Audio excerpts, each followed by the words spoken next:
Kampallur government higher secondary NSS വോളണ്ടിയർമാർ കടുമേനി അങ്കണവാടിയും പരിസരവും വൃത്തിയാക്കി. കടുമേനി SNDP സ്കൂളിൽ നടക്കുന്ന ക്യാമ്പിനിടയിലാണ് 13-ാം നമ്പർ അങ്കണവാടി പെയിന്റ് അടിച്ച് ശുചീകരിച്ചത്.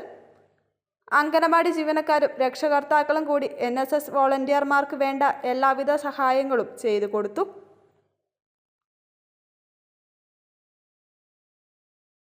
നമ്മൾ GHS കമ്പല്ലൂരിലെ NSS വോളണ്ടിയേഴ്സാണ്. പിന്നെ SNDP സ്കൂളിൽ സപ്തദിന ക്യാമ്പുമായിട്ട് ബന്ധപ്പെട്ട് വന്നതാണ്.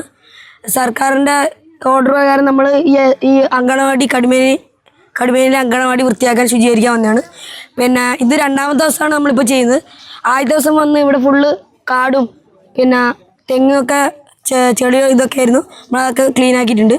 പിന്നെ ഇന്ന് 2ാമത്തെ ദിവസം നമ്മൾ ചെയ്യുന്നത് പെയിൻ്റ് അടിച്ച് വൃത്തിയാക്കാനാണ് നമ്മളിന്ന് നോക്കുന്നത്.